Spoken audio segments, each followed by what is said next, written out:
Welcome to Best Life 30, your 30-day journey to creating the best life possible for yourself. You can just watch this video, or if you want to sign up for the whole series and get the free bonus companion worksheets that go with this video, check the link in the description below. All right, today is day 14, and we're going to learn how you can overcome failure.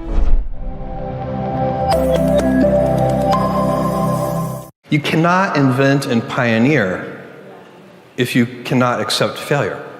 To invent, you need to experiment.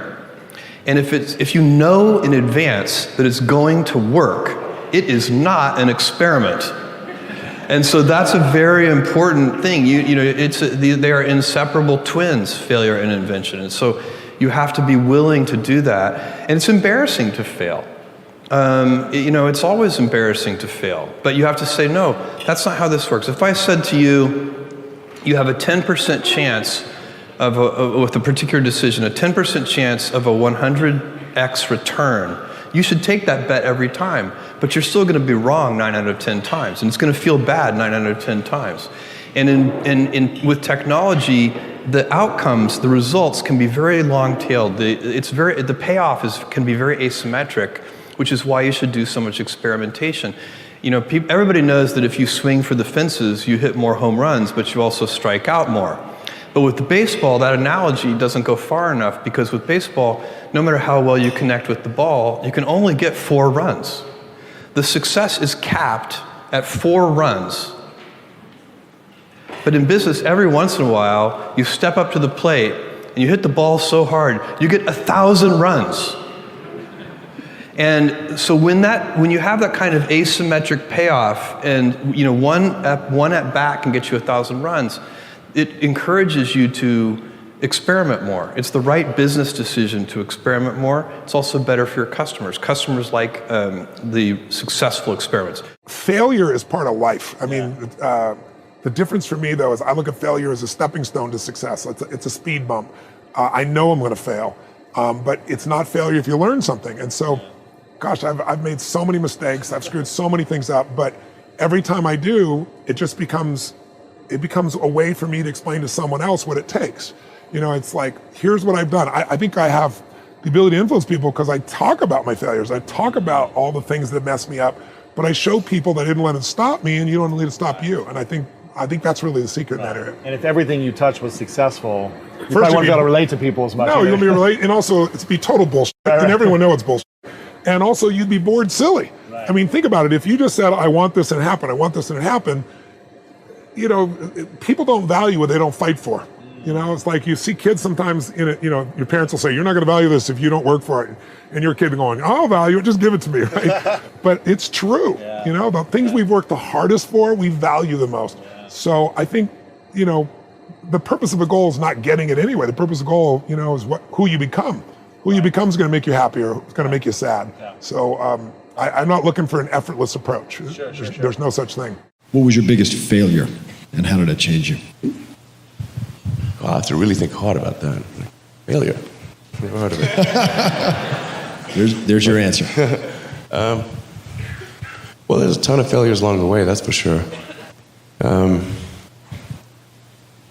I said, as I said, for SpaceX, the first 3 launches failed. And we're just barely able to scrape together enough parts and money to do the 4th launch. If that 4th launch had failed, we would have been dead. So multiple failures along the way.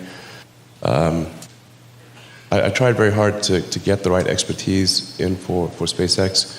I tried hard to find a great chief engineer for the rocket, but the good chief engineers wouldn't join, and the bad ones, well, there was no point in hiring them. So I ended up being chief engineer of the rocket. So if I could have found somebody better, then we would have maybe had less than 3 failures. How do you turn failure into a plus? And it's true. When I was at the University of Nebraska, one day I was reading the Daily Nebraskan, and it said in room 300 or something, at 3 o'clock there will be this panel of 3 professors here at the university, and they're going to award the Nathan Gold Scholarship. I don't know whether do you still have that around? And at the time, it said it would give you $500 to go to the graduate school of your choice. I don't know whether it's changed in amount, but that was it. So I read this, and I went there to this room at 3 o'clock that day, or whatever it was, and I walked in the room, and there were the professors, and I was the only student that showed up. I mean, it really got to them. I mean, they were stuck. They kept waiting and looking at their watch and hoping there'd be more candidates, but no one came in. So I won $500 by default. And those are usually my biggest triumphs when nobody else shows up. And so here I was. I had $500 to go toward it wasn't limited as any graduate school for a master's degree. So I applied to Harvard. My dad wanted me to. And I shortly heard from Harvard, and they said, go to Chicago and meet this fellow who interviews applicants from the Midwest. So I got on the train, and that's what you did in those days, and I spent about 10 hours on the Burlington going to Chicago. Then I transferred to another little interurban train to go up to this country day school where this fellow was the headmaster, and he was the big interviewer for Harvard. And I got there, and after about 10 minutes, he said, better think about something else. He come back later on. I was 19 at the time, and I looked about 12, and I acted about 8. So it was not a great combination. So he said, forget it. So I took the little interurban train back to Chicago, and I took the 10-hour train back to Omaha, and all the time I'm thinking, what do I tell my parents? It's kind of embarrassing. But it was the luckiest thing that ever happened to me. Because if I'd gone to Harvard, I would have gone to a 2-year business school. I instead applied to Columbia, where I could graduate in 1 year and get a master's degree. Luckily, that by the accident of it and being in the Nebraska National Guard, which did not get called up for the Korean War, I missed going in the Korean War. I got to meet Ben Graham, which had an enormous effect on me subsequently. And I probably got my wife that way because she was going to Northwestern. And I was able to put on sort of a full court press because I got out in 1 year. And otherwise, she'd have met some other guy. I mean, I got her before the competition showed up. And so it worked out wonderfully. It couldn't have worked out better. And that's been my life, basically. I mean, things, you will get some disappointments, but the future is what counts. It'd be fun if I knew every decision I was going to make was going to be perfect. It would not be as much fun. It'd be like playing golf and knowing you're going to hit a hole-in-one on every hole. You wouldn't play golf if every time you got on a tee, you just took a swing and the ball ended up in the hole. It'd be fun for a few days. You get on TV, but the game would not be any fun. So it's failure, and I wouldn't even consider them failures, but they're mistakes or whatever you want to call them. They're part of the game, and in the end, you go on, and we've made plenty of mistakes in business. We'll make plenty more, and the Babe Ruth, and for a long time, it subsequently got eclipsed by a few fellows, but he held the record for strikeouts. So held the record for home runs and was the highest paid baseball player until the modern era came along. So it's part of the game. If you take big swings, you're going to miss sometimes. Most people who are failing are trying their ass off. Yep. Most people who are failing are being criticized by people who haven't attempted what you're even trying to fail at. So what I'm failing at, so after I did 2,500 pull-ups my first time going for the record. Yep. You know how many people were criticizing me? People sitting there eating chips on the couch. Can't even do a pull-up. Exactly. Look at your audience who's criticizing you, first of all. Yep. They're not even in your world. Yes. You don't even talk to me. Yep. Block them out. That's the first thing. Yep. The second thing is through failure, you get all the answers. You get all the lessons. All of them. Yes. They're all there. Yes. So I was able to go back through and say, okay, this happened, this was wrong, this was wrong, this is wrong. So I don't even look at failure I don't even call it failure. Yeah. I don't, because I don't look at it like, oh my God, I failed. No, I look at, okay, like trying to invent the light bulb. I'm afraid to know what's failure. I'm trying to invent a f***ing light bulb. Yeah. I'm trying to break 4,020 pull-ups. That's failure? Yeah. Anything you do along that way is amazing. Growing up, my dad used to encourage my brother and me to fail. So at the dinner table, he would actually ask us, what did you fail at this week? And if we didn't have something to tell him, he would actually be disappointed. And I can remember coming home from school and being like, Dad, I tried out for this and I was horrible. And he'd be like, way to go, and high-five me. And it was such a gift what he was doing. I didn't realize it at the time, but he was redefining failure for me. And so failure became not about the outcome, but about not trying. And so, the fear of failure, as we all know as entrepreneurs, is one of the greatest fears in life. It's one of the things that stops us in our tracks and keeps us from trying something. And so I incorporate that in my philosophy at Spanx. We celebrate failures, we talk about them. We have oops meetings where I'll announce the oops that I have, and sometimes we have fun with it. We'll even attach theme songs to our oops and we'll play them in front of the whole company. But I think it's just so important to try to get the people that you work with to take risks and to be entrepreneurial and not live in a place of, I want to protect my job and feel like I'm not safe if I make mistakes. Tell us about failure and why it's important to fail. I love it. Yeah, because you mentioned that you love it. I love it. I like micro failure. I hate macro failure. Like, death of your business is bad. But to me, you know what's funny? I'll use a boxing analogy. My favorite boxing, I watch a lot of boxing. I think boxing is a very interesting, and I'm super into mixed martial arts, but I grew up on boxing. I understand it better. And I like watching it because there's so many things that happen in boxing. First of all, what I love about boxing is there's nowhere to hide. It's super interesting, right? There's nowhere to hide. Number two, there's a scenario in boxing that I love the most. For some reason, there's nothing more interesting to me than watching somebody get knocked down in the first round and then go on to win the fight easily. It's an interesting psyche, right? And I like that, and this is what I'm thinking about it, which is like, here's what's bad in boxing and in business. Going into a fight, getting knocked the f*** out in the first round and losing the match. Bad. Getting knocked down and then having the adversity to readjust to what you got caught on and navigating it to easily win a fight is remarkable. That's how I think about entrepreneurship. The reason so many people struggle with entrepreneurship is you have micro failures almost daily. And they're very in your face. You can't hide. And I like that. I like failure because I think I deserve it. I hate when people don't respect the game. When I fail, it means I f***ed up. And I like that because I think people get audacious. My number one thing that I hate about capitalism is that people use it and they love it and they're big capitalists and they love open market and competition and all that. And then they become 73 and they try to use all their money to protect their money. They're not willing to let a young lion eat them the way they ate somebody else. I hate when they try to manipulate it. That's what I love about sports. What I love about sports is when you're 36 and you were once the best player in the league, but now you're getting a little bit older and your body breaks down, you are forced to retire. The one thing that entrepreneurship and capitalism has to adjust to is once you get old and you're tired and you want to be on a yacht instead of working your shit, you should lose some money because you're losing. When you think about your risk tolerance for failure, how far are you willing to fail? Well, I mean, unfortunately and fortunately, I failed quite a bit. Yeah. But I understand that's actually part of the process of succeeding. I'm not one that really believe in failure. I believe you have setbacks. And, you have to learn from those. You have to learn what are those landmines that can be avoided the next time.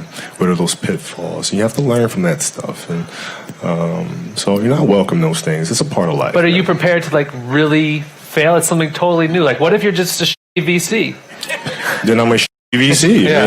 And then I work at it, and then I'm not a shitty VC the next year, or, whenever it happens. Yeah. Listen, my first year in the league on national TV, 18 years old, I shot 5 straight air balls in the playoffs in front of millions of people. Yeah. I think my tolerance is pretty high. Yeah. I think I'm all right. With respect to failure, it's terrible. But but necessary. If you are going to try something hard, if you're putting yourself out there in some way, there are going to be times where you screw up or you don't succeed. Or there are times where you do everything right and you still don't succeed. But that's not just true of politics or running a non-for-profit. That's true. Some of you talked about being entrepreneurial. If you're starting a clothing line, that's a cutthroat business. I'm sure I have every confidence, Ayana, that you're going to succeed at some point, but you'll go through some failures.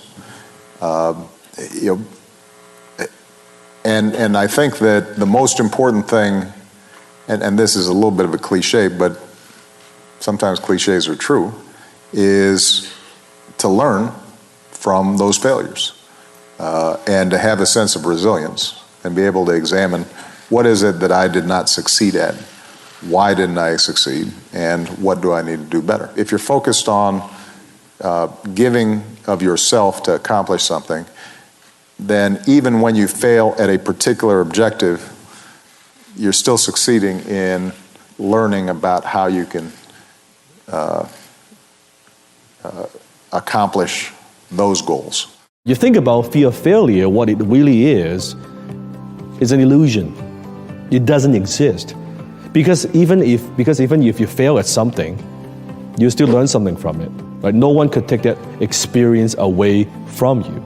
So a lot of that is this mental bullshit that we have, that we are so afraid, I don't know, what if it doesn't work, right? That's not a very empowering question, right? What if I don't know, how would people think of me, right? What if I lose money, right? What if my business doesn't take off? Like a lot of what ifs, and the reality is most of those things don't actually happen. It's this programming, this belief that we have, that we don't believe that it's gonna work. And guess what? If you don't believe it's gonna work, what happens? It doesn't work. I think there's like a thin film of terror wrapped around us. And so if it's not, I'm not safe enough, or I'm not secure enough, I'm not liked enough, I'm not promoted enough, I'm not loved enough. I don't have enough. I don't have enough. I am not enough. At the very bottom, yeah, I'm not enough. Yeah. Whoa, that's big. Big, big, big, big, big. Somebody ring some bells. We need some bells to ring on this show. But that's big. That's it. And so guess what the number one casualty is of a scarcity culture? What? Vulnerability. We shut down. We shut down. Because I'm not going to let you know. No, because I'm already scared. I'm not right. all together. Right. Yeah. And the thing is that people are like, oh, well, we lose a little vulnerability. But vulnerability is not just about fear and grief and disappointment. It's the birthplace of everything we're hungry for. Creativity. Joy, creativity, faith, love. Innovation and all of that, yes. And the whole thing is there is no innovation and creativity without failure. Period. So you got to be open enough to take the risk to fail. Yeah. Have you ever thought of failing your way to success? Think about that for a moment. Do you know that anyone that enjoys any kind of success feels their way there? That's right, they do. I want you to think of this for a moment. See this little light here? Someone gave me this as a gift. This is a replica of the light that Edison built. And you know, he spent a long time before he got this thing to glow. He really did. And he started off because he had an image of it in his mind. But every time he tried, he failed. And he failed 3,000 times, it's been said. Now, I've never really talked to Edison, so I don't know if that's accurate, but I have an idea it is. 3,000 failures. Now, a reporter asked him one time how he felt about failing 3,000 times. He said, I didn't fail 3,000 times. He's there with 3,000 steps to get to where I'm going. You know, if I were to tell you all the sad stories about it's got me to where I am, I would really spoil your week. And there's been some real sad stories. I think it might even make me cry again. But I've had so many failures that I wouldn't even want to guess at it. I've blown everything I had 3 different times. I never let it bother me much. And you know, I have found that Every time I failed, I moved closer to the goal. You see, if you knew how to do it now, you'd be going sideways. When you're going after a goal, you're going ahead. And because you're going where you've never been, you're going to make mistakes. You don't know it all. You have perfection within you, and the objective of life is to bring that perfection to the surface. That's exactly what this guy did. Well, you're going to make a lot of mistakes bringing that to the surface. Those mistakes are steps to where you're going. I often tell salespeople that are afraid to make a call just to get out there and make a call. And their objective isn't to sell. Their objective is just make the call. If you make the call and you're afraid and you do it, you're successful. You've accomplished what you want to do. You made a call. And after you get comfortable making those calls, then you can start to polish up your presentation, and odds are pretty good you'll start making sales. And if you keep polishing up your presentation and working at getting better, you're going to master a thing called selling. But if you think that you're going to enjoy great success and it's just one win after another, you're kidding yourself. It just doesn't happen. I don't even know anyone that's pulled that kind of a deal off. If they did, they were cheating or lying. Deciding to make that iPod movie, which was really stupid and not a great movie, that was one of these defining moments. And when that guy, his name's Tom Scott, he's a brilliant entrepreneur, when he turned to me and said, is there something bigger you want to do? That was one of those moments. And what we pitched him was this. It was like, hey, why don't you just bankroll us, cover all of our expenses for a year, and let us make a bunch of little movies? Is that not the dream right there? But he seemed amenable. I mean, this is a guy who was offering us a huge opportunity after we had done nothing but delivered on something that was nothing like what he hired us for. So it was like, maybe I want to take a chance. And he said, sure, let's do it. By the way, him bankrolling us for a year was very, very little amount of money. It was literally just enough so we wouldn't have to worry about rent. We're not talking about millions of dollars here. It was something small. And what we did then was all we knew how to do, which was make these tiny little movies. And this is 2007. But now in 2018, I would describe them as essentially YouTube movies. Like, that's what we were doing, but we didn't know what they were. It was just the only thing we knew how to do. So we made these little videos, and he would come once a month and check on us just to make sure we weren't completely blowing off this huge deal that we made with him. And he loved the content. And about 6 months in, he walked into our office with this like very smart, big deal movie producer. And it was like nerve-wracking. Her name was Christine Vachon, by the way. She's an Oscar award-winning producer. She's an incredible, just like brilliant mind in the world. And she watched the content. And I remember she like didn't say anything, which is like the worst thing somebody can do. You know, if somebody's like, oh, this sucks, you're like, maybe I'll try harder. And if somebody's like, this is great, you're like, yeah, high five, like that. But if someone says nothing is the scariest thing. And she said nothing. And then when it was over, she turned and looked at us and she goes, I think that was very good. But wait, let's respect. She didn't say, I think that was very good. She said, I think that was very good. Like she wasn't, it was more like, what the hell did I just watch? And she came back to us and she gave us this piece of advice. She was like, take all of those little movies and figure out how to put them together in a consumable way. Like, make it so you can actually watch them. And we're like, okay. So that's exactly what we did. We took all these little pieces of a movie, we made them 20 minutes long, we put an intro at the beginning, and we put credits at the end, and then we were like, this is now a TV show. You laugh, and so did every single TV network we brought it to. I remember one network was like, if you don't find anywhere else to put it, we'll put it on our website. And that was like the most painful thing to hear. It was like, ugh, defeat. But that woman, Christine Vachon, she showed it to HBO. And I remember her calling and we were like, hey, how'd the meeting go? And she said they liked it. And I just remember I was like, she's a restrained woman. That has to mean something. They liked it. And at the end, HBO bought that show for like a couple $1 million. And that was like the big break. That was our big success. Don't applaud. That was our big success. You guys weren't going to applaud anyways.